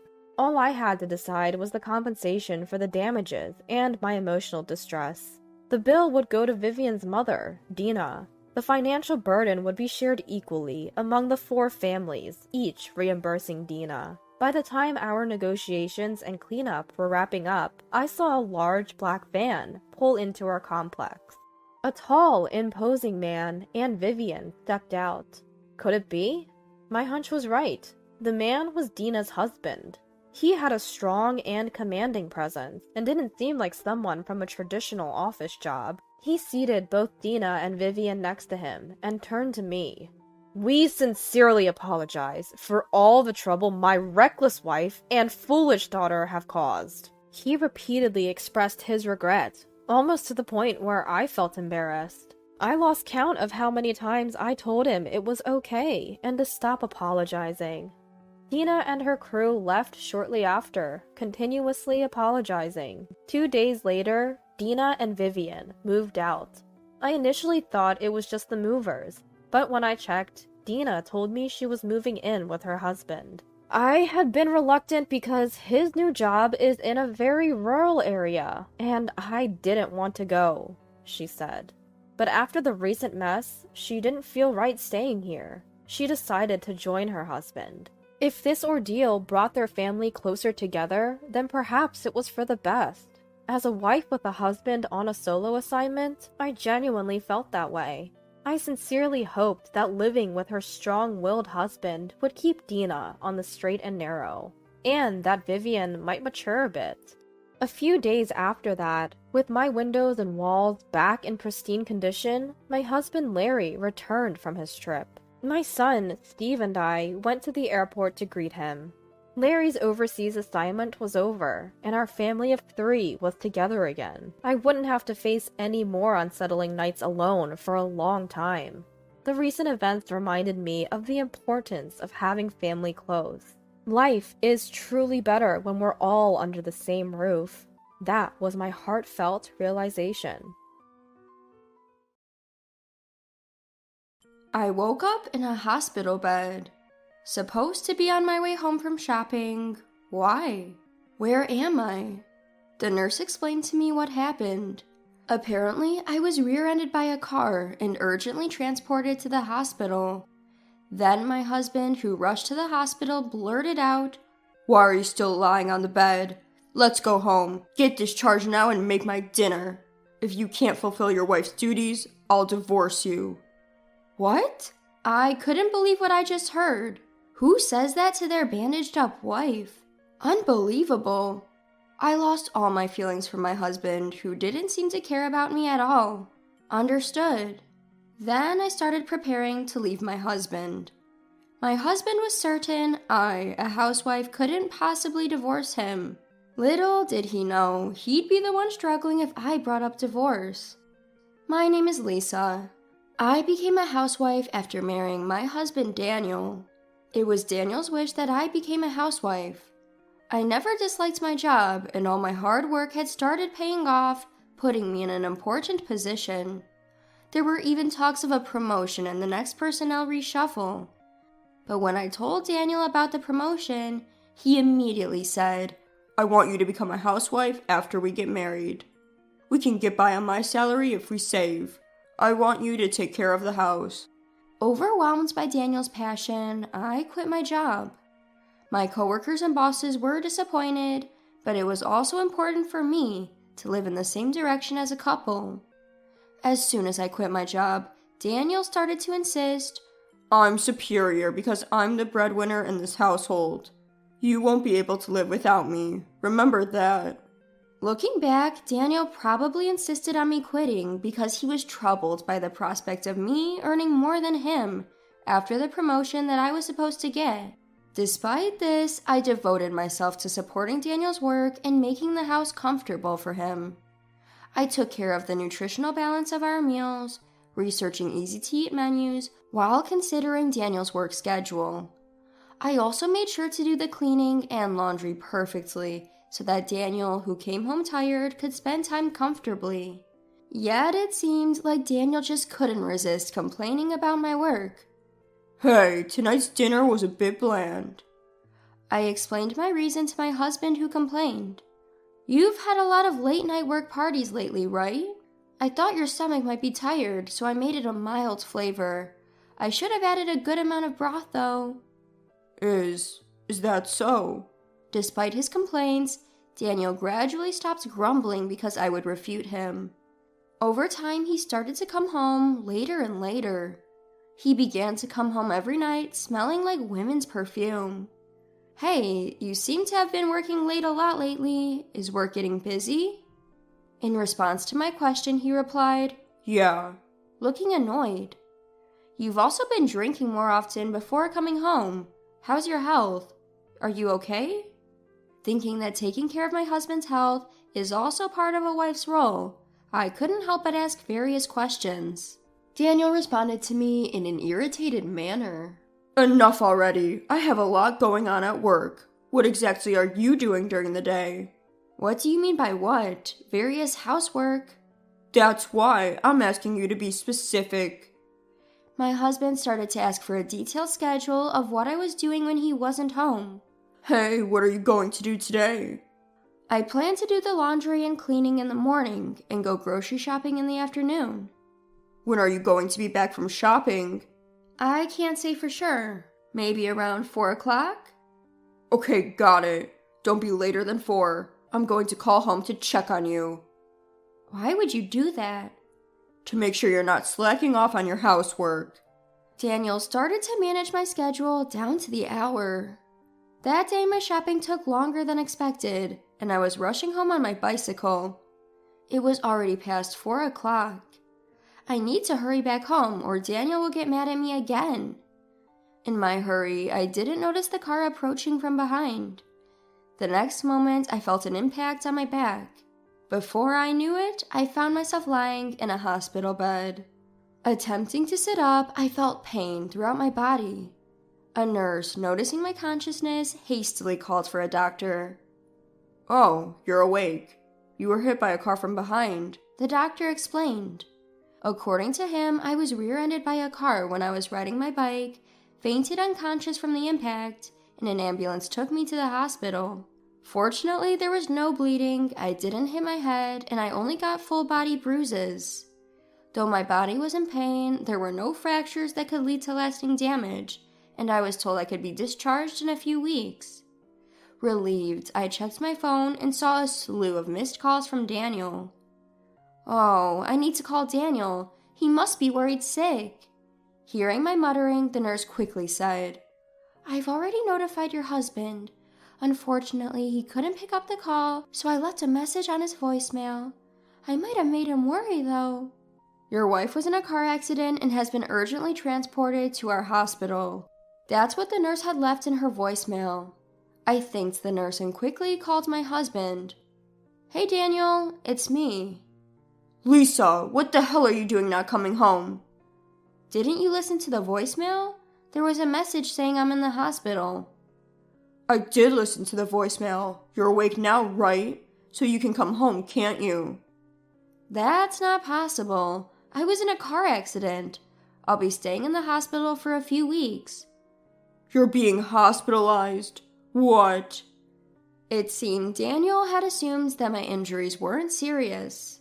Upon hearing about my hospitalization, he said, I'm coming right now, and hung up. An hour later, Daniel burst into my room. Lisa! Just as I felt relieved at seeing my husband, his next words left me frozen. How long are you going to lie there? Let's go home. What? Go home? What on earth are you saying? I couldn't hide my confusion as I responded to my husband. I can't go home on the day of the accident. Just because it was an accident doesn't mean you're knocking on death's door. You're able to talk like this, so you're fine. Discharge yourself immediately and make my dinner.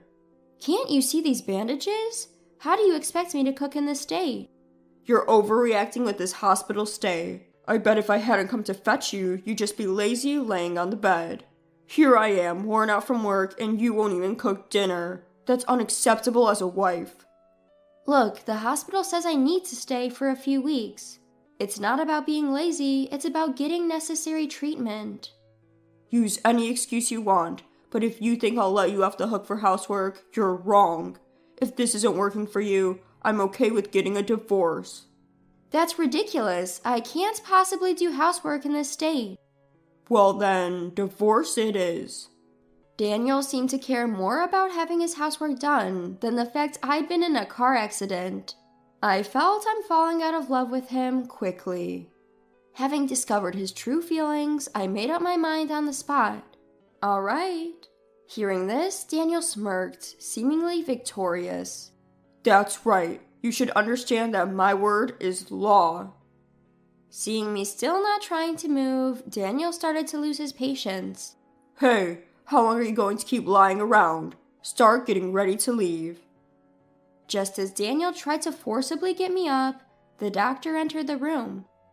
What on earth do you think you're doing? I was just about to take her home. Upon hearing Daniel's response, the doctor became livid.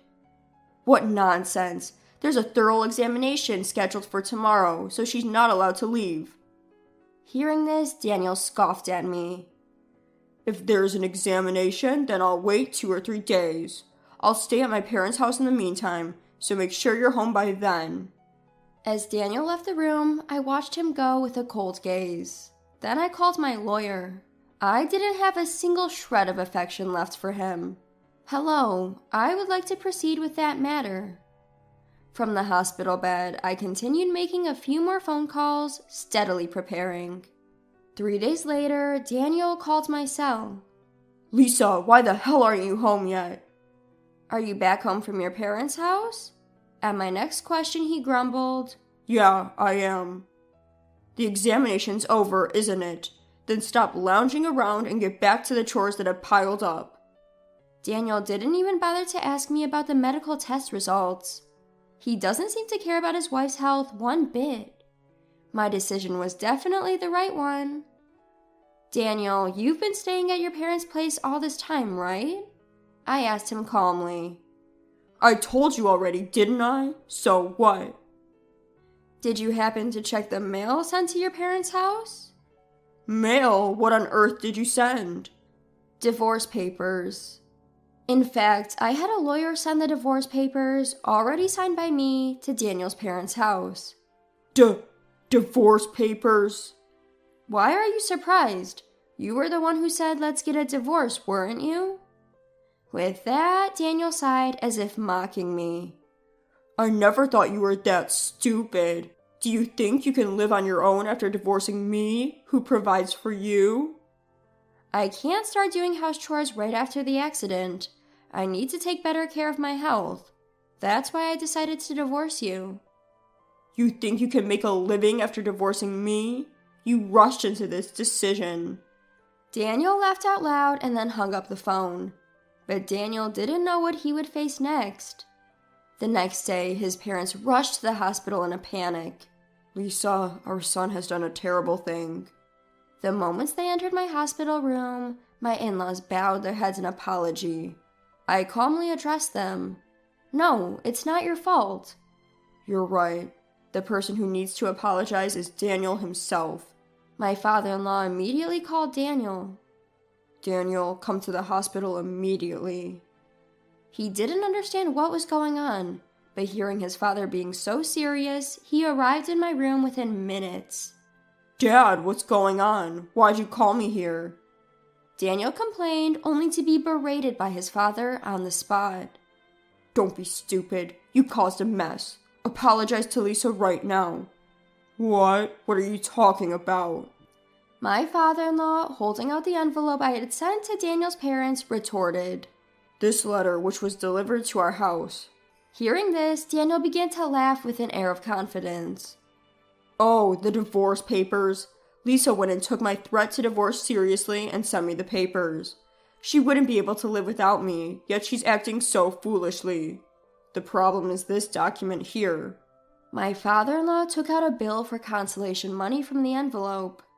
Upon seeing it, Daniel's face turned pale. What? Consolation money? Lisa was the one who sent me the divorce papers. Why should I be the one to pay consolation money? She abandoned her duties as a wife, checks herself into a hospital, and I'm the one who owes consolation money? Enough with all this. With suppressed anger, my father-in-law pulled out photographs and a report from the envelope. These are the evidence of your cheating, and here's the investigator's report. Looking at these, there's no doubt you're in the wrong. I can't believe what you've done. Seeing the photos and the report, Daniel, pale-faced, asked me, Lisa, when did you manage to get all this? That's right. I had started to suspect Daniel's cheating when he began coming home late. Claiming it was for work, he would come home every night with the scent of women's perfume. At first, I thought he was just drinking at places frequented by women. But when I sneakily checked his credit card statement, I found that he was going to trendy restaurants featured in the media, and even buying popular brands of products loved by young women. It was obvious he was spending it on dates with another woman. It was clearly cheating. Perhaps thinking I hadn't noticed, he slowly began increasing the frequency of his affairs. He seemed to be finding opportunities in between his outdoor work hours, even during weekdays. The detailed checks on my daytime activities were also so he could avoid running into me at his meeting locations with another woman. Still, I believed that he would return to me someday. However, Daniel trampled all over these feelings of mine, not showing a shred of concern for me after the accident, treating me like a maid. At that moment, I decided to exact my revenge on him. As soon as Daniel left the hospital room, I contacted my lawyer. I asked him to send the signed divorce papers and the bill for consolation money, which I had prepared in advance, to Daniel's parents' house. Knowing him, he's probably spending time with his mistress instead of going home to his family. My guess was spot on. Unlike my husband, my in-laws are upright people. They'd never approve of their son's cheating. Sure enough, upon receiving my letter, my father-in-law and his wife were quick to rush to my hospital room. Having learned everything, Daniel stated in a daze, "So, Lisa, you knew about my cheating all along?" "Yes, of course." I looked at my husband with icy eyes. "If you are coming home smelling like women's perfume, lavish your mistress with your credit card, it's so obvious it would be strange if I didn't notice. Plus, all your phone notifications were visible to me, so I knew exactly when and where you were meeting your mistress. Thanks to that, it was easy to gather evidence." I'm sorry. I was just tempted. I wasn't serious about the divorce. I thought you would come back home right away." Even if you weren't serious, I am. I don't want to continue a marriage with a husband who doesn't even worry when his wife has an accident and tries to make her do household chores. You were having fun with your mistress while I was hospitalized, weren't you? Hold on, calm down. You're a housewife, right? You wouldn't be able to make a living if you left me. Don't be stubborn, just let the past be water under the bridge. Excuse me? There's no way I can just let it slide. And I became a housewife because you wanted me to. If I get divorced, I'll start working right away. I won't rely on you anymore. Start working right away? How long do you think it's been since you quit your job? Your previous company has definitely found your replacement by now. Do you think I've just been doing housework for these past years? I've been continuously studying business in my spare time. I've got a few ideas piled up, so I could probably propose several projects now. It's not that easy. The economy is down everywhere. Even I, who's been working all the while, can't get a promotion easily. Isn't that because you're incompetent at work? A person who dates their mistress while outdoor work hours? I think the problem is more than just being capable or not. What? What would you know? I think I know more than you do. In fact, when I approached my former company, they said they wanted me to come back under the same conditions as before. The same conditions? You'd be earning more than me. Yes, indeed. It was all for nothing, even though you were the one who encouraged me to become a housewife and quit my job. If you didn't want to be overtaken by your wife's salary, maybe you should have tried harder instead of pulling me down. Hold on, if that's the case, you don't need the consolation money, right? Please withdraw your consolation money claim. Excuse me? There's no way I'm withdrawing it. This consolation money is to make up for the crime you committed. You can't just cheat on your wife and ignore her without facing any penalties. I'm sorry. I really regret it. Please forgive me. I will never forgive you. It's not enough to just say you're sorry. You need to show it with your actions. Go to hell. Daniel was unconvinced, but in the end, my in-law stood up for me and he finally agreed to the divorce and the payment of consolation money. After paying the consolation money, Daniel seemed to have continued his relationship with his mistress without learning his lesson. However, it seems his company found out about his frequent dating during outdoor work hours, and he ended up getting demoted and having his salary cut. To top it all off, it seems that Daniel, who had almost run out of savings due to his consolation money payment, was promptly dumped by his girlfriend. News about the cause of his divorce and his demotion spread throughout the company, and I heard that he completely lost his place there. On the other hand, I was able to be discharged from the hospital safely without any after effects from the accident. I used the consolation money I received to move, and now I'm leisurely settling into my new home. My work after returning is going smoothly, and life has been going better since the divorce. That accident may have been a good catalyst for the divorce. I decided not to look back at the past and strive forward